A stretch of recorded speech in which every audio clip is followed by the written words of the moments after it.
And we're live. What's up? How are you? What's up, Joe? Dude, you're on a roller coaster ride. What is it like to be the champ? What's the feeling like? This is fresh for you. Oh, well, first of all, I just want to say, man, it's such an honor to be here. The honor's mine. I'm gonna be honest. My thing is I'm just gonna be 100% totally transparent. I never really watched the show. I never really kind of heard of the show. Of course, I heard of you and all the things you do. I'm like, oh yeah, it's Fear Factor guy, But I never really heard of the show until like after a fight or two in the UFC, and people are like tagging me and shit, like, yo, Joe Rogan's talking about you. Joe Rogan talking about you on podcast. I'm like, fucking podcast, because I never listened to podcasts at the time. I was like, what are you talking about? Till I finally started listening. I'm like, oh, this dude is for real. This dude got some pull. He got some people watching this shit. Random people would tag me. Oh, Joe was talking about you today on the podcast. I'm like, oh man, this guy's for real. And then every time after that I see you, I'm like, what's up, Joe? Yeah, we've been talking about you for a long time, man. We were just with your friend out there. We were watching a video of us talking about you back when you were ranked number 12th. And I was saying, I think you could fight for the title right now. Yeah, man.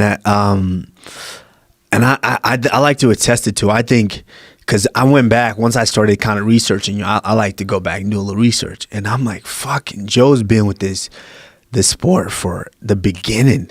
Like, you were in the back with hair. 97.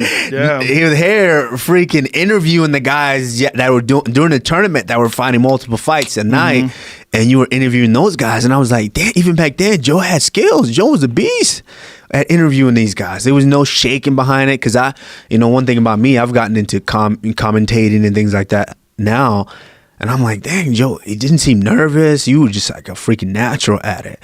And the sport was just growing at that time. I was like, damn, there was nobody watching back then. It wasn't as much pressure. It wasn't like coming into it today.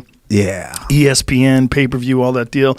It would be a lot of pressure. But back then, it was just fun. I mean, it was weird, man. The first one I did was in Dothan, Alabama, in this weird, I don't know if it was a high school gym or something, some small auditorium, tiny little place. It was very weird. Yeah, but you made it look like a freaking certain little walk in the park. I mean, I was like, damn, Joe's good at that. Joe's been doing this shit for a while. Well, it's an interesting thing to see, to see it progress from 1997 to where it's at 2019. The biggest difference is not just the amount of eyes that it gets and the amount of people that are paying attention to. The real difference is the level of athlete. It's a giant leap, like in no other sport. I don't think there's another sport from 1993 to 2019 where the athletes are it's almost unrecognizable how much better the fighters are. Absolutely. It's now, back in the day, it was like, okay, you finished your college career, you finished all this, you've got to the height of whatever, sport you could be. Let's start fighting. And so guys were coming in at 28, 27, starting to learn the tricks.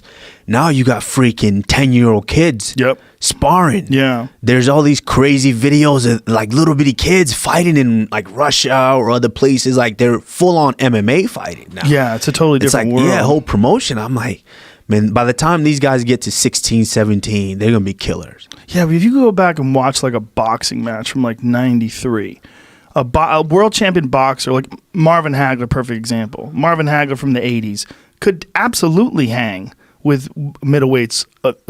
He would fit right in with world champions today. Absolutely. But a UFC champ from 93, I mean, God, it's just not the same. It's not by any stretch. It is such a, back then it was wild, it was crazy, but nobody had endurance, and there was a few guys that had some skill in certain, like Orlando Veet or Hoist Gracie. There was guys that were really good at their individual arts, but there was no real complete fighters yet. Yeah, you got the transition because everyone came in with their special skills, and that was a big thing. I think UFC even sold that as, oh yeah, you got the wrestler fighting the combo, the sambo guy and the jiu-jitsu guy, and so that was the thing. Everyone came in with their one skill, and they put it to the test to see which skill was better.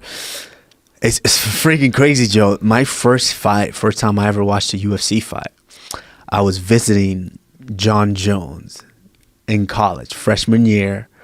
This was our freshman year, true freshman year. I was visiting him because I went to a small school, William Penn University, which was about 2 hours away from him. He was at Iowa Central in Fort Dodge, Iowa.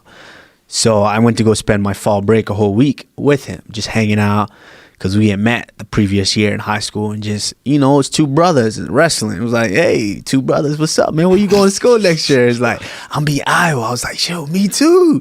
And so we kept in touch, and I went up to hang out with him, and during that week, there was a fight on. Someone, like a friend of the team, something like that, invited us to come to his house and watch it.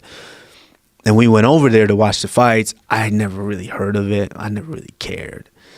I was just a freshman, just trying to hang out with John and party. What year was this around? This was 2005.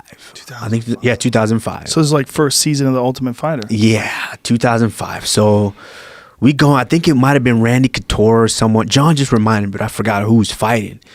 And we went to the house party and watched it. I really didn't remember the fight. Because I didn't really care. I never paid attention to it. I never thought I would ever do something like that. So I just watched it, and then I remember the guy saying, hey, man, you guys can do this. Why don't you guys try this? And I was like, me and John kind of looked at each other like, hell no, ain't no way we going to do that shit. Wrestling is controlled. There's rules. Certain things you can or can't do. There's no way we're doing that. So we kind of laughed it off and left that day. Never knew that freaking years later I'd be doing it.